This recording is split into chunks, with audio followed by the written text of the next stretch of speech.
The medical chamber of the exploration ship Dawn Horizon was quiet, bathed in pale white light. Dr. Elias Carter stood beside the rehabilitation platform, checking readings on the floating consulter. The alien girl sitting on the platform watched him closely. Her name was LRA. Small and thin, with silver skin that softly glowed like distant starlight. Strange patterns drifted beneath her skin like constellations moving across a night sky. 3 weeks earlier, her damaged vessel had been found drifting near the outer edge of human territory. Most of the crew had died. A few survivors were rescued. LRA had been the youngest and the most injured. Her spinal nerves had been severely damaged, and the human doctors first examining her believed she would never walk again. But Carter refused to accept that answer. Every day he studied her biology. Every day he tried something new. Every day he helped her attempt to stand. Today was another attempt. Elias activated the support harness beside the platform. Soft bands of light formed around LRA, gently lifting her upright. Her thin legs hung weakly beneath her. "Ready?" he asked calmly. LRA gave a small nod. "Trust you, Dr. Carter," she said softly, her voice musical. That was enough for him. He lowered the harness slowly until her feet touched the floor. For a moment nothing happened. Then her legs trembled violently, her body shaking as if invisible currents ran through her frame. "Slow breathing. Focus," Elias whispered. LRA closed her glowing eyes. Her feet pressed against the smooth floor. Trembling grew stronger. Pain flickered across her face. Elias moved closer, but did not touch her. She needed to control the movement herself. "You can do this," he said. "Just one step." LRA tried. Her leg moved slightly forward, then collapsed. The harness caught her before she could fall. Her breathing became heavy. "Failed," she whispered. "No," Elias shook his head. "You moved your leg. That means the signal reached the muscles. That is progress." Her glowing eyes opened again. "Really?" "Yes. We try again." The next attempt was stronger. Her leg lifted, shaking violently, but it moved slowly, carefully. Her foot touched the floor a few centimeters ahead. Both froze. "You did it," he said. "That was a step." LRA looked down in disbelief.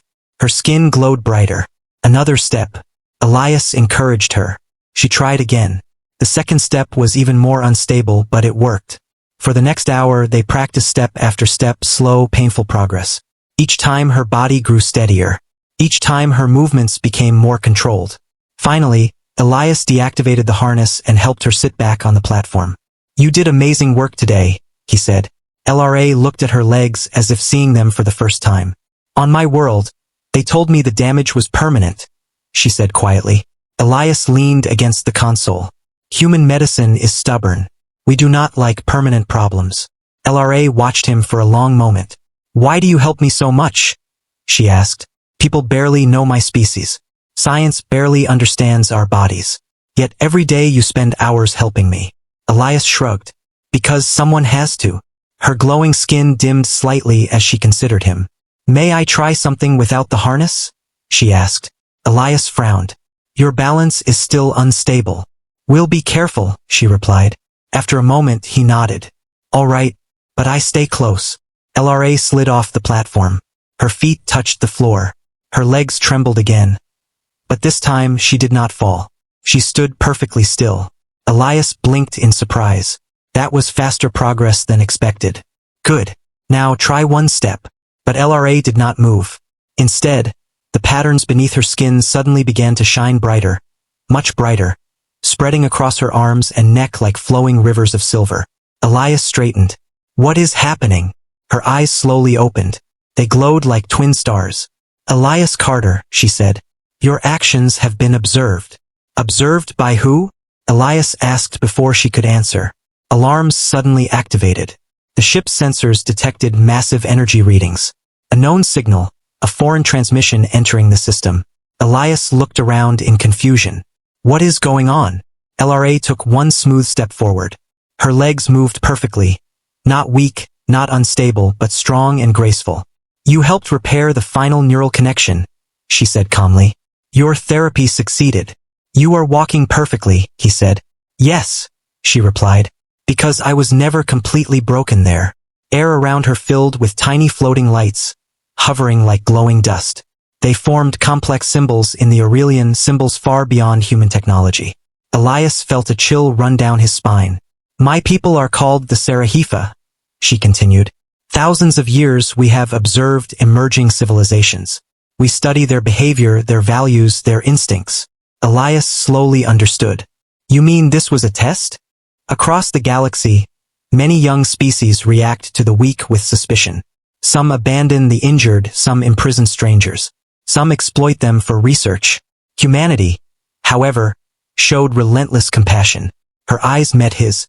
We just helped someone who needed help, he said. Exactly, LRA said. And you did it without reward, without knowing who we truly are, without fear. The floating symbols shifted again, forming a massive map of stars, thousands of worlds connected by glowing lines. This is the Sarati Alliance, she explained, an ancient network of civilizations far older than Antifer. Centuries we have searched for a species worthy of joining. Elias laughed quietly. And your decision was based on therapy, LRA said. Not just therapy, but kindness, patience, and refusal to give up on a stranger. Suddenly the lights in the chamber grew brighter. The ship computer announced an incoming fleet. Multiple unidentified vessels entering orbit. Elias rushed to the window. Dozens of massive alien ships appeared above the planet, each larger than any human vessel. LRA walked beside him calmly. Do not worry. They are not here for war. They are here for humanity. I helped you walk because humanity chose compassion. The Council has been watching since the day you rescued our survivors. Your actions confirmed what we hoped. Elias shook his head in disbelief. Sometimes, helping an injured girl, the smallest actions, reveal the greatest truths. LRA stepped forward and gently took his hand. Dr. Carter, you did not just help me walk again. You helped humanity take its first step into the wider galaxy. Outside the window, the alien fleet slowly formed a peaceful formation above the planet. For the first time in history, humanity was no longer alone. It all began with one simple act. A human who refused to stop helping an alien girl stand again. Please follow my channel for more videos. One click from you can change my life.